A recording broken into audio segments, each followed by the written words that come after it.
এসে গেছি। আসুন মন্ত্রী মশাই, আসুন। মুকুট নিয়ে দাঁড়িয়ে আছি আপনার মাথায় পরাবো বলে। সাধু বাবা, এবার মহারাজ বলা অভ্যাস করুন। মহারাজ। মহারাজের হদিশ পাওয়া গেছে মন্ত্রী মশাই, মহারাজের হদিশ পাওয়া গেছে। কি সর্বনাশা কথা! মহারাজের হদিশ পাওয়া গেছে? মানে কোথায় মহারাজ? না না, মহারাজ না, মহারাজের পোশাক পরে আছে পুকুরের ধারে। আমার মনে হয় তিনি ওই পুকুরে ডুব দিয়ে নিরুদ্দেশ হয়ে গেছেন। ও তাই বলো? তা বেশ তো, প্রাক্তন রাজার জন্য না হয় কিছুক্ষণ নীরবতা পালন করে নেব আমরা। ব্যাস। আপনি কি বলছেন মন্ত্রী মশাই? মহারাজ সত্যি ওই পুকুরে ডুব দিয়েছেন কিনা সেটা তো তুলিয়ে দেখা দরকার একবার। সেসব হবে আমি রাজা হওয়ার পর। দিন, সাধু বাবা, মুকুট পরান। কিন্তু মন্ত্রী মশাই, আরো একটা দুঃসংবাদ আছে যে ও, আবার কিসের দুঃসংবাদ? মহারাজ যে পুকুরে ডুব দিয়েছেন সেই কথা বলতেই রানীমা অজ্ঞান হয়ে গেছে। তুমি যে কি করো না গোপাল, শুভ সময়ে অশুভ একটা সংবাদ দিয়ে দিলে তো সব বরবাদ করে। এই কে আছো? গ্রেপ্তার করো গোপালকে। তার আগে তোমায় গ্রেপ্তার করা হবে। এত বড় সাহস তোমার? হবু রাজাকে গ্রেপ্তার করার কথা বলো তুমি? আজ তোমার একদিন কি আমার একদিন? কিসের হবু রাজা? আমি কৃষ্ণনগরের আসল রাজা। হ্যাঁ, আমি। কি মহারাজ, আপনি? হ্যাঁ, আমি অনেক দিন ধরে তো তোমার বাড়বাড়ন্ত দেখলাম।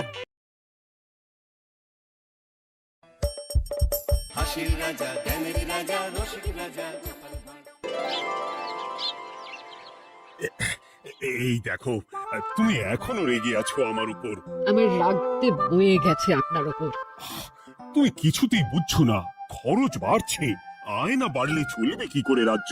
বিদেশে আমাকে যেতেই হবে। সব বুঝেছি। আপনার আমাকে অসহ্য লাগছে, তাই আপনি বিদেশে যাচ্ছেন, তাই তো? তুমি আমায় ভুল বুঝছো। রাজ্য চালাতে অর্থের প্রয়োজন আছে। কেন, এতদিন রাজ্য বুঝি চলছিল না? এতদিন যেভাবে চলছিল সেভাবেই চলবে। সময় পাল্টাচ্ছে। এখন শুধু সিংহাসনে বসে থাকলেই চলে না, দেশ বিদেশ ঘুরে দেখতে হবে কিভাবে রাজ্যের উন্নতি হয়, লাভ হয়, সেই নিয়ে নতুন করে ভাবতে হবে। তার মানে আপনি ঠিক করে নিয়েছেন আপনি যাবেন, তাই তো? হ্যাঁ। আর যতদিন আপনি না থাকবেন এখানে কি হবে ভেবে দেখেছেন মহারাজ? কে সামলাবে সব?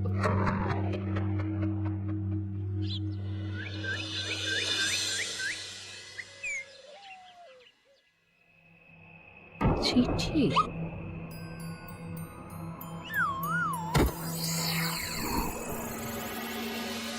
আমি অনেক ভেবে দেখলাম, আসলে এসব সিংহাসন, ক্ষমতা, প্রতিপত্তি অর্জন করা আর রক্ষা করার জটিলতার চেয়ে বাকি জীবনটা শান্তির সাথে বনে কাটিয়ে দেওয়াই ভালো।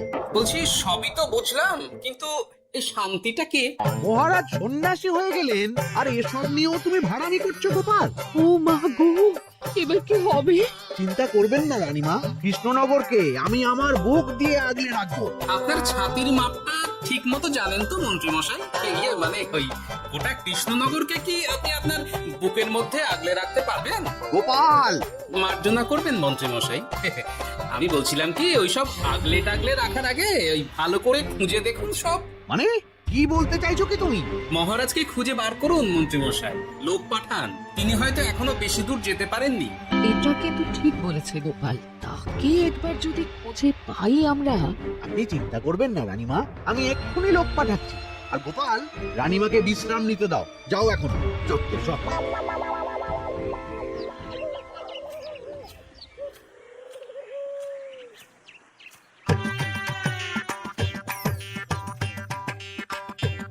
কই গো, গেলে কই? এক ঘটি জল দাও দেখি। ওই জলই খেতে হবে, শুধু জল। ঘরে এক দানাও চাল নেই।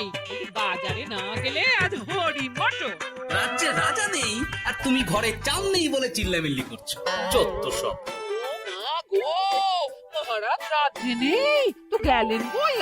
বনবাসে। এ কি গো, এবার কি হবে তাহলে? কপালে যা লেখা আছে তাই হবে আর কি। এই তোমার চাকরিখানা থাকবে তো? না থাকলে বাটি হাতে বেরোবো, চিন্তা কি?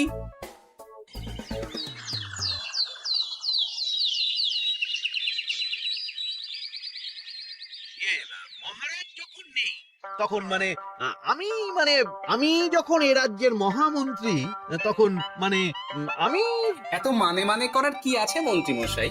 মহারাজ নেই তো কি হয়েছে, রানীমা তো আছেন। আমরা তার কথা মতোই চল। হ্যাঁ আমিও তো তাই বলছিলাম। মহারাজ যখন নেই তখন রানীমার নির্দেশ মতোই তো আমাদের সামলাতে হবে সব। কতদিন আর আগলাবে গোপাল? আজ নয় কাল এই শর্মাকেই বসতে হবে এই সিংহাসনে। যতদিন পারি ততদিন তো চেষ্টা করতেই হবে মন্ত্রী মশাই।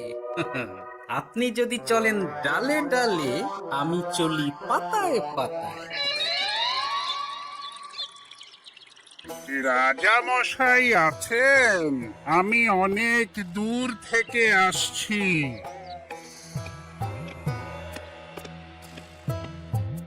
মন্ত্রীমশাই, একজন সাধু এসেছেন রাজামশাইয়ের সঙ্গে দেখা করতে। বলছেন অনেক দূর থেকে এসেছেন। জানো না মহারাজ এখন নেই? যাও চলে যেতে বলো ওকে। মহারাজ নিরুদ্দেশ। এই মুহূর্তে সত্যিই যদি কোনো প্রাজ্ঞ সাধু বাবা রাজবাড়িতে তার পায়ের ধুলো দেয়, বলা তো যায় না যদি মহারাজের হদিস তিনি দিতে পারেন। ঠিক একদম ঠিক বলছেন পণ্ডিত মশাই।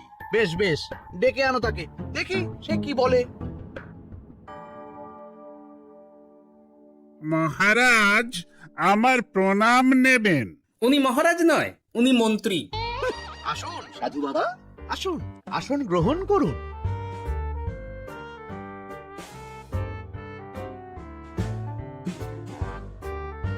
এ কি করলেন সাধু বাবা? এটা তো মহারাজের সিংহাসন। আপনার জন্য আমি অন্য আসনের ব্যবস্থা করে দিচ্ছি, আপনি বরং সেখানে বসুন।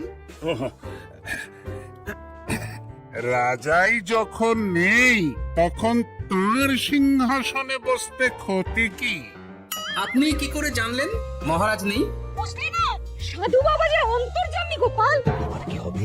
উনি যদি বলে দেন মহারাজ কোথায় আছেন, তাহলে তো আমার আর পণ্ডিত মশাই আগেই ওরকম হামলে পড়বেন না। আচ্ছা, আপনি যদি অন্তর্যামী হন, বলুন তো আমাদের রাজা মশাই কোথায় গেছেন? জবর জটা কালো চুলে বেনামা অতীত বলেন। মহারাজ বনবাসে গেছেন। এটা যখন বলেছেন সাধু বাবা, তাহলে মহারাজ এখন কোথায় আছেন সেটাও নিশ্চয়ই আপনি বলে দিতে পারবেন।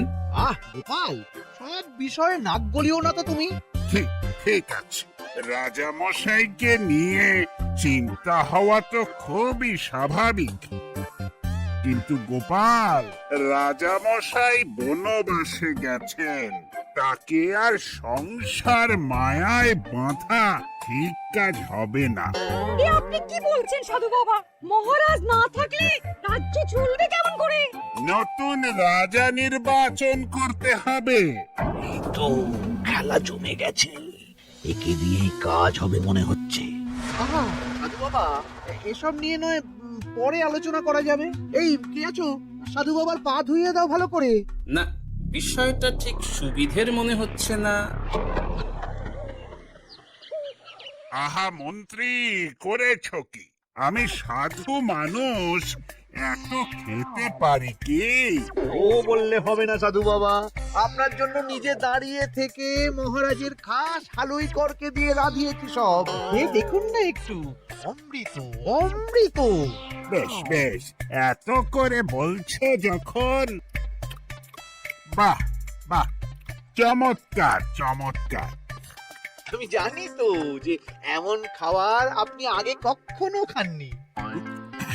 তা বটে বটে, ভেবেছিলাম কটা দিন বিশ্রাম নিয়ে চলে যাব।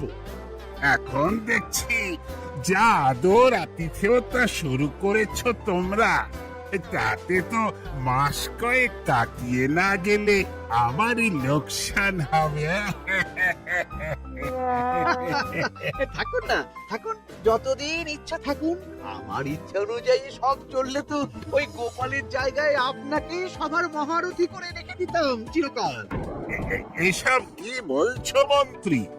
কেন, পরিকল্পনাটা মন্দ নাকি? আমি হব এই রাজ্যের নতুন রাজা, আর আপনি হবেন আমার রাজসভার প্রধান মহারথী।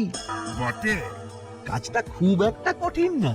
মহারাজ বনবাসে, আর আপনি নিজেই তো বললেন তাকে ফিরিয়ে আনাও ঠিক হবে না। তাহলে তা বলেছি, কিন্তু বাকি অন্যান্য সভাসদেরা আছে, তারা তো আরে ছাড়ুন তো ওদের কথা। আকাশে হাত ছড়িয়ে আর একবার মন্ত্র করে নেবেন, বলবেন এই রাজ্যের রাজা হওয়ার ক্ষমতা একমাত্র আমার মধ্যেই আছে। ব্যাস, সবাই মানতে বাধ্য। তারপর আমার একটা হিল্লে হয়ে গেলে আপনারটার ব্যবস্থাও আমি করে দেব, বুঝলেন? বুঝলাম। একেবারে জলের মতো পরিষ্কার। ব্যাস, কালই তাহলে কাজ শুরু করে দিন। বেশি দেরি করে তো লাভ নেই। বলা তো যায় না, মহারাজের যদি রানীমার জন্য মন কেমন করে, রাজ্যে ফিরে আসে, ওসব হওয়ার আগেই ছেড়ে ফেলতে হবে সব কাজ। রাজা হওয়ার খুব তাড়া দেখছি তোমার মন্ত্রী। ওপরে ওঠার ইচ্ছা কার না থাকে বলুন তো সাধু বাবা? আর মাত্র কটা দিনের অপেক্ষা, ব্যাস। তারপরেই এই সিংহাসনের মালিক হব আমি, কৃষ্ণনগরের নতুন রাজা হব আমি। সমস্ত ধন দৌলত থাকবে আমার এই হাতের মুঠোয়। কি অত ভাবছেন মন্ত্রী মশাই একা একা? মানে কি ভাবছি তার কৈফিয়ত তো তোমায় দিতে হবে। হ্যাঁ, এমা ছি ছি ছি, আপনি কেন কৈফিয়ত দেবেন? আপনার মুখ দেখলেই তো বোঝা যাচ্ছে যে আপনি কি ভাবছেন। তাই বুঝি? তা বলো দেখি কি ভাবছি আমি। আপনি ভাবছেন ওই কৃষ্ণনগরের সিংহাসনের কথা। শুনে ফেললো নাকি সব? আপনি ভাবছেন আমাদের মহারাজের কথা, তাকে কিভাবে ফিরিয়ে আনা যায় সেই কথা, তাই না? মহারাজকে যে আর ফিরিয়ে আনা যাবে না, সে কথা তো আগেই বলেছি। তাই যদি হয় সাধু বাবা, আপনি এর একটা কিছু বিহিত করুন, না হলে রাজা ছাড়া রাজ্য। ঠিক বলেছ। রাজা রাজ্য, নুন ছাড়া তরকারি, আলো ছাড়া দিন, জল ছাড়া জীবনের মতো। তাই যত দ্রুত সম্ভব নতুন রাজা নিয়োগ করা দরকার। কিন্তু এই বিষয়ে সিদ্ধান্ত নেওয়ার আগে রানীমার সাথে কথা বলা জরুরি। তার চেয়েও জরুরি একটা কাজ আগে করা দরকার। কিসের কথা বলছেন মন্ত্রী মশাই? গোপালের বহিষ্কার। এ আপনি কি বলছেন মন্ত্রী মশাই? একে রাজা মশাই, তার মধ্যে গোপালের মতো বিচক্ষণ মানুষকে রাজসভা থেকে বহিষ্কার করলে তো রাজ্যেরই ক্ষতি। এটাই হচ্ছে সমস্যা। এই কক্ষে যার যেটা কাজ নয় সে সেটা নিয়ে বেশি চিন্তিত। তুমি বিজ্ঞানী, তুমি বিজ্ঞানে মন দাও, রাজকাজ আমার দায়িত্ব। তাহলে এরকম সিদ্ধান্ত নেওয়ার আগে সবার সাথে আলোচনা করা দরকার। কোনো দরকার নেই, আমি যা বলেছি তাই হবে। রাজ্যের ব্যয়ভার বাড়ছে, এই মুহূর্তে কোনো ভাঁড়কে অযথা বেতন দিয়ে পোষার কোনো মানে হয় না। তাই গোপালেরও কাল থেকে রাজসভায় আসার কোনো দরকার নেই। সবই আমি বুঝতে পারছি মন্ত্রী মশাই। বেশ, আপনি যখন বলছেন, এই আমার শেষ দিন রাজসভায়, চলি সবাই, ভালো থাকবেন।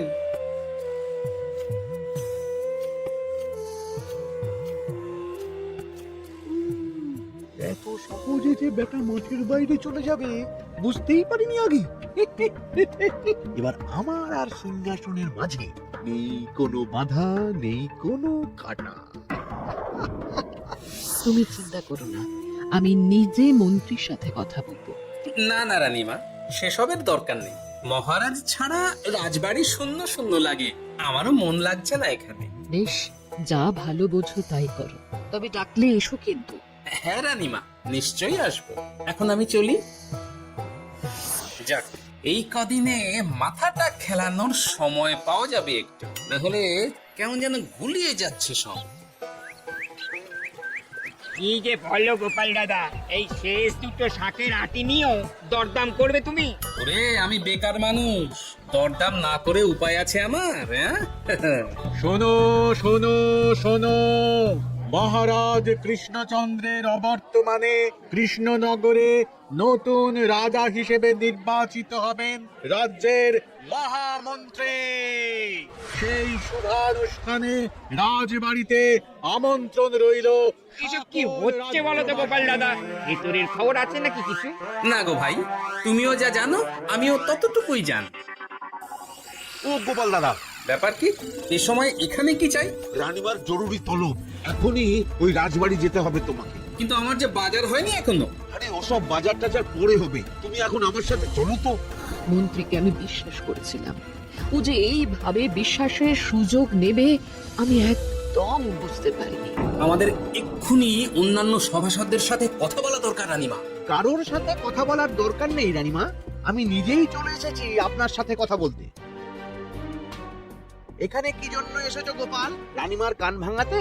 বাহ, আপনি সবার মাথা মুড়িয়ে সিংহাসন কবজা করতে পারেন, আর আমি রানীমাকে সেই সত্যি কথা জানাতে পারি না? চুপ, ভুলে যেও না আমি কৃষ্ণনগরের হবু রাজা। মুখ সামলে কথা বলবে আমার সাথে। এসব কি হচ্ছে মন্ত্রী মশাই? রাজা মশাই নেই, সেই সুবাদে এ কি শুরু করেছেন আপনি? আমায় আপনি ভুল বুঝবেন না রানীমা, আমার হয়ে যা বলা সাধু বাবাই আপনাকে বুঝিয়ে বলবে সব। উনি আর কি বোঝাবেন? কতদিন এসেছেন উনি, কি জানেন এই রাজ্যের বিষয়ে? সাধনা মা, সবই সাধনা।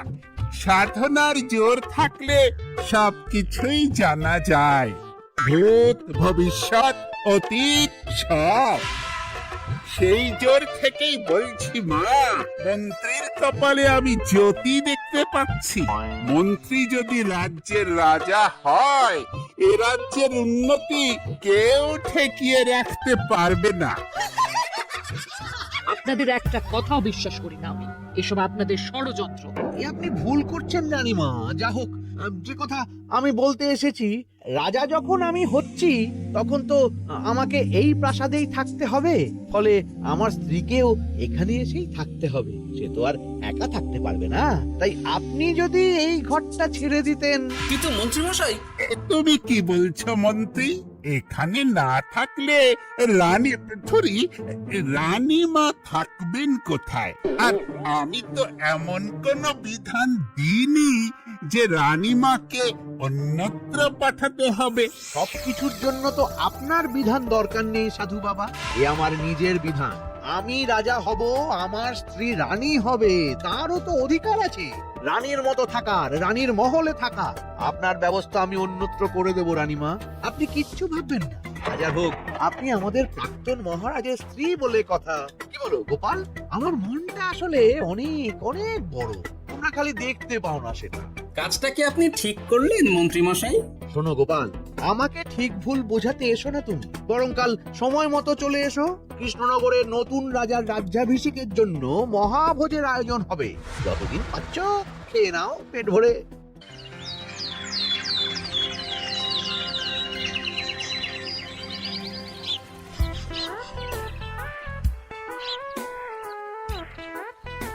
আরে, এগুলো আবার কি পরে আছে এখানে? কি এ তো মহারাজের পোশাক, এখানে এসব কি করে এলো? তাহলে কি মহারাজ? না না না, হিসেবটা কেমন যেন ওলট পালট হয়ে যাচ্ছে। সময় তো হয়ে গেল, নতুন মহারাজকে ডাকুন এবার। এসে গেছি, এসে গেছি। আসুন মন্ত্রী মশাই, আসুন। মুকুট নিয়ে দাঁড়িয়ে আছি আপনার মাথায় পরাবো বলে। সাধু বাবা, এবার মহারাজ বলা অভ্যাস করুন। মহারাজ। মহারাজের হদিশ পাওয়া গেছে মন্ত্রী মশাই, মহারাজের হদিশ পাওয়া গেছে। এই কি স্বপ্ন এসে কথা? মহারাজের হদিশ পাওয়া গেছে? মানে কোথায় মহারাজ? না না, মহারাজ না, মহারাজের পোশাক পরে আছে পুকুরের ধারে। আমার মনে হয় তিনি ওই পুকুরে ডুব দিয়ে নিরুদ্দেশ হয়ে গেছেন। ও তাই বলো? তা বেশ তো, প্রাক্তন রাজার জন্য না হয় কিছুক্ষণ নীরবতা পালন করে নেব আমরা, ব্যাস। আপনি কি বলছেন মন্ত্রী মশাই? মহারাজ সত্যি ওই পুকুরে ডুব দিয়েছেন কিনা সেটা তো তলিয়ে দেখা দরকার একবার। সেসব হবে আমি রাজা হওয়ার পর। নিন সাধু বাবা, মুকুট পরান। কিন্তু মন্ত্রী মশাই, আরো একটা দুঃসংবাদ আছে যে। ও, আবার কিসের দুঃসংবাদ? মহারাজ যে পুকুরে ডুব দিয়েছেন সেই কথা বলতেই রানীমা অজ্ঞান হয়ে গেছে। তুমি যে কি করো না গোপাল, শুভ সময়ে অশুভ একটা সংবাদ দিয়ে দিলে তো সব বরবাদ করে। এই কে আছো? গ্রেপ্তার করো গোপালকে। তার আগে তোমায় গ্রেপ্তার করা হবে। এত বড় সাহস তোমার? হবু রাজাকে গ্রেপ্তার করার কথা বলো তুমি? আজ তোমার একদিন কি আমার একদিন। কিসের হবু রাজা? আমি কৃষ্ণনগরের আসল রাজা। হ্যাঁ, আমি। কি মহারাজ, আপনি? হ্যাঁ, আমি অনেকদিন ধরে তো তোমার বাড়বাড়ন্ত দেখলাম। আজকে খেলা শেষ, কিন্তু গোপাল, রানী কোথায়? কেমন আছে সে? এক্ষুনি তার কাছে আমাকে নিয়ে চলো। রানীমা ভালোই আছে মহারাজ, কিচ্ছু হয়নি তার। কিন্তু তুমি যে বললে রানী অজ্ঞান হয়ে গেছে। এটুকু মিছে কথা না বললে যে আপনার লুকোচুরি খেলাটা এত সহজে শেষ হতো না মহারাজ।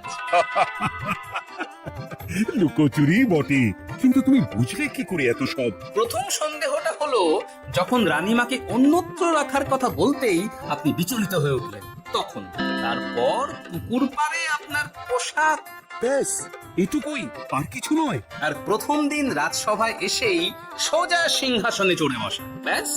একে একে 2 আর 2 2 4 করে ফেললাম।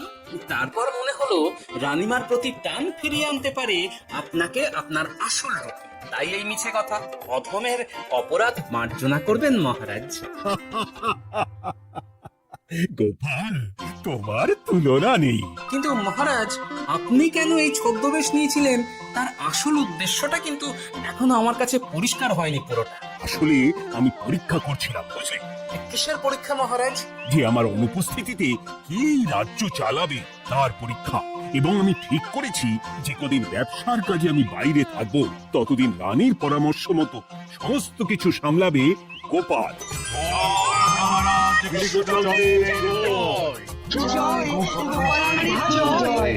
আর আমি মহারাজ? তুমি তুমি থাকবে রাধা। কি শুধু জল আর ভাত? আগেই বলেছিলাম বেশি বেরো না, রাজা হবেন। এখন খাও খাও, জল ভাত খাও। চেষ্টায় তুমিও আমাকে ভুল বুঝলে গিন্নি।